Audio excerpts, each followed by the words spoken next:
Bonjour à tous et bienvenue dans cette nouvelle vidéo.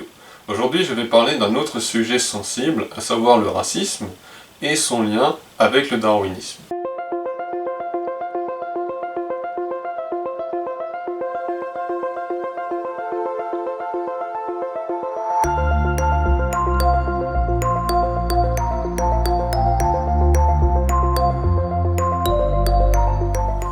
Alors certes, le racisme a existé bien avant que Darwin ne développe sa théorie de l'évolution. Le problème c'est que la théorie de Darwin a posé une base entre guillemets scientifique pour le racisme, parce que cette théorie implique que les humains se distinguent en plusieurs races qui sont plus ou moins évoluées, avec la race caucasienne la plus évoluée et les races africaines ou aborigènes qui sont beaucoup plus bas dans l'échelle évolutive. Et Darwin présente ces éléments dans son second livre intitulé La filiation de l'homme. Alors pour ceux qui ne me croiraient pas, j'ai en ma possession un exemplaire de La filiation de l'homme, et je vais vous lire un passage où justement Darwin présente cet élément où il indique que les Caucasiens sont une race plus évoluée que ne le seraient les Africains ou les Aborigènes. Alors ce passage se situe dans le 6e chapitre de son livre.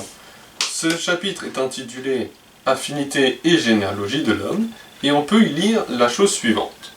Dans quelques périodes futures, qui n'est pas très éloignée si l'on compte par siècle, les races civilisées de l'homme extermineront et remplaceront presque certainement les races sauvages à travers le monde.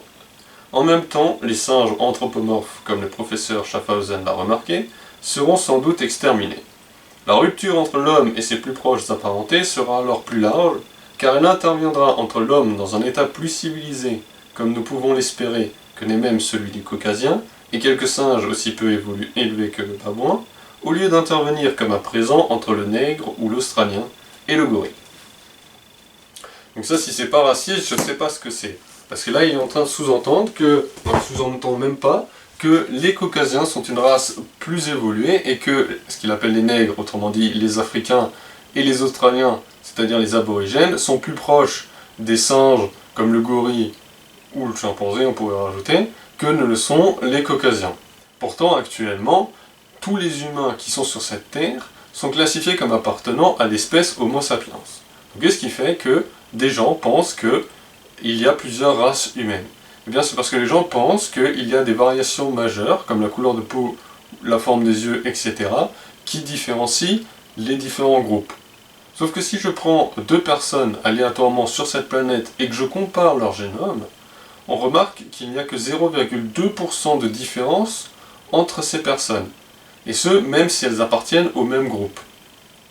Et si on regarde uniquement les caractéristiques raciales, on se rend compte que ces différences ne sont que de 0,012%, soit 3 fois rien. Donc la notion de race humaine au pluriel n'a absolument aucun sens d'un point de vue scientifique. Il y a une race humaine, et pas plusieurs. Vous pouvez parler de race pour parler d'animaux comme de races de chevaux, des races de chiens, etc. Mais vous ne pouvez pas utiliser le terme race pour l'être humain. En soi, c'est déjà raciste d'utiliser le mot race pour les êtres humains parce que vous sous-entendez qu'il y a plusieurs races, ce qui scientifiquement est incorrect. Vous pouvez utiliser à la place le mot groupe ethnique. Alors je pourrais arrêter la vidéo là, mais je ne vais pas le faire parce que j'ai envie de parler de la couleur de peau chez l'être humain, parce que c'est l'élément principal autour de laquelle tourne le débat sur la question des races. Alors je vais peut-être en choquer certains, mais il se trouve que tous les humains à travers le globe ont la même couleur de peau. Nous sommes tous bruns, mais ce qui nous différencie, ce sont des nuances de brun. Certains ont des peaux plus claires, avec un brun beaucoup plus pâle, et d'autres qui sont bruns beaucoup plus foncés. La raison étant que le pigment majoritaire dans la peau humaine, c'est la mélanine, et qui se trouve sous deux formes, le mélanine qui est brun foncé, et la phéomélanine qui est rougeâtre. Et c'est la combinaison de ces deux formes de mélanine qui va donner les différentes nuances de couleur de peau qu'on observe à travers le globe. Alors la mélanine est produite par des cellules spécialisées appelées les mélanocytes, et il se trouve que toutes les personnes sur cette planète ont à peu près la même concentration de mélanocytes dans la peau. Cette mélanine, du coup, est produite par des mélanocytes et placée dans ce qu'on appelle des mélanosomes, qui sont des vésicules, qui vont être transférés aux cellules de la peau, dans le but de protéger l'ADN de ces cellules face aux effets néfastes des UV. Les scientifiques estiment qu'il y a entre 4 et 6 gènes avec les différents allèles qui codent pour la quantité et la composition en mélanine produite par nos cellules, et c'est ça qui va donner les différentes nuances qu'on observe. Alors, ces allèles nous sont transmis par nos parents, et donc en fonction du génome de ces parents, il y a différentes combinaisons possibles pour les enfants en termes de nuances de peau. Alors pour illustrer ça, je vais prendre un exemple avec seulement 2 gènes qui codent pour la couleur de peau. J'en prends 2 plutôt que 4 ou 6 parce que c'est beaucoup plus simple à illustrer. Et donc, ces 2 gènes que je vais appeler A et B, qui sont sur 2 chromosomes différents, possèdent chacun 2 allèles, avec un allèle dominant, respectivement grand A et grand B, qui code pour une forte production de mélanine, et un gène récessif, respectivement petit a et petit b, qui code pour une production faible de mélanine. Donc du coup, si vous avez un parent qui a dans son spermatozoïde grand A, grand B, et que dans la mère, dans son ovule, il y a grand A et grand B, l'enfant qui va naître sera grand A, grand B, et donc aura la peau très sombre. A l'opposé, si vous avez les parents qui ont dans leurs gamètes petit a et petit b, l'enfant va naître petit a, petit b, et donc avec une peau claire.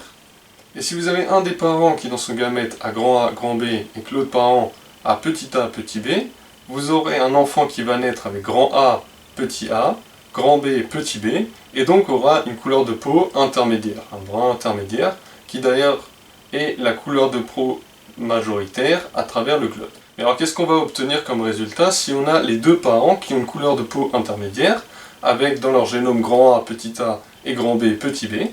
Bien, la meilleure façon de le voir, c'est d'en faire un tableau qu'on appelle un tableau de croisement, ou aussi appelé échiquier de Punnett, donc que vous voyez à l'écran. Donc la première ligne et la première colonne correspondent aux différentes possibilités de combinaison dans les gamètes des 2 parents.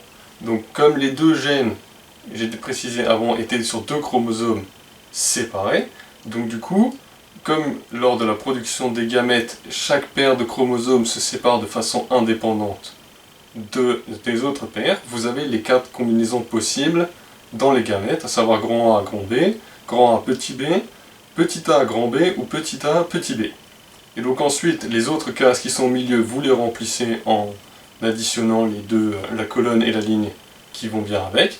Et donc vous observez les différentes combinaisons possibles. Donc vous pouvez potentiellement avoir des enfants avec une couleur de peau très sombre, grand A, grand B, des enfants avec une couleur de peau très pâle, ou alors quelque chose entre les deux. Et donc à partir de ça, il est très probable que Adam et Ève avaient une couleur de peau intermédiaire, puisqu'à partir de ça, on peut obtenir toutes les nuances de peau qu'on observe actuellement à travers le globe.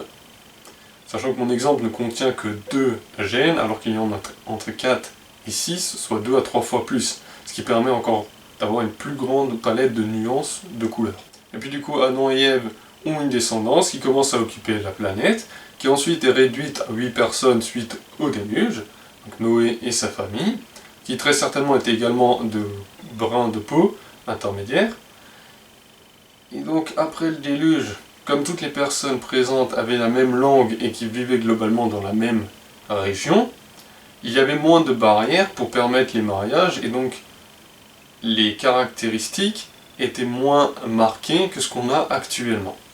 Mais ensuite on lit dans Genèse 11 que l'homme s'est rebellé contre Dieu, avec l'histoire de la tour de Babel, et donc Dieu a confondu les langages de ces peuples, et donc les différents groupes se sont formés, se sont séparés les uns des autres.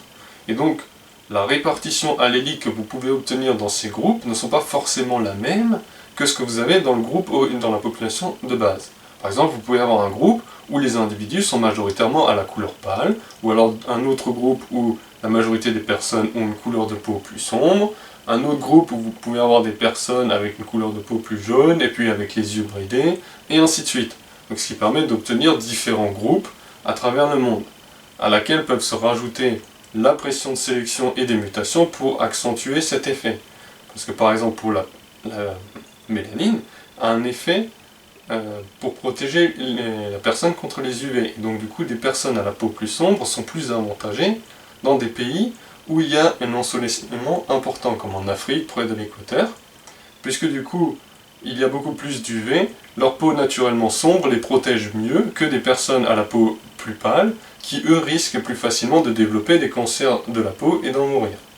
A contrepartie, les personnes à la peau plus claire sont plus avantagées dans des latitudes où l'ensoleillement est plus faible, parce que les UV sont également indispensables pour la synthèse de la vitamine D, qui est essentielle pour l'absorption du calcium et donc du coup pour le développement des os. Et donc si vous êtes en carence de vitamine D, vous avez des problèmes osseux, vous pouvez être atteint de rachis, etc. Et donc, si vous avez une couleur de peau plus claire, il est plus facile pour vous d'absorber les UV nécessaires pour produire de la vitamine D, alors que les personnes à la peau trop sombre, du coup, n'auront plus assez d'UV pour produire suffisamment de vitamine D. Alors ce problème se présentait il y a 3000-4000 ans, qui aujourd'hui ne se présente plus forcément. Donc si vous avez des personnes à la peau très sombre qui vivent en France ou même plus haut dans le nord, ça ne pose plus autant de problèmes parce que vous pouvez acquérir de la vitamine D également via votre alimentation. Donc comme tout ceci on le sait maintenant, des personnes à la peau très sombre peuvent prendre des suppléments de vitamine D ou manger des aliments riches en vitamine D pour compenser le fait que leur peau soit plus sombre et qu'ils n'en synthétisent moins naturellement.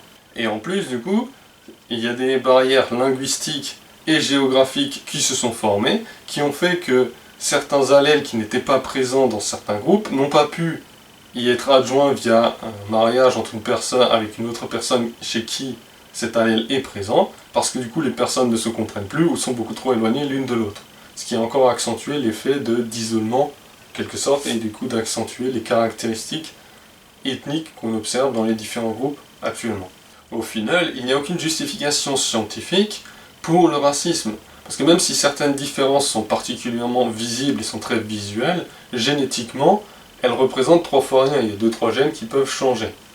Et même d'un point de vue biblique, il n'y a pas de justification pour le racisme, puisque nous sommes tous descendants d'Adam et Ève, et que Jésus-Christ est mort pour chacun d'entre nous, que nous soyons africains, européens, asiatiques, australiens, américains, ainsi de suite. Voilà, c'est tout pour aujourd'hui, j'espère que ça vous a plu. Si c'est le cas, n'hésitez pas à laisser un pouce bleu et à partager la vidéo. Si vous avez des remarques ou des questions, n'hésitez pas à les laisser dans les commentaires sous la vidéo. Sur ce, je vous souhaite une bonne journée.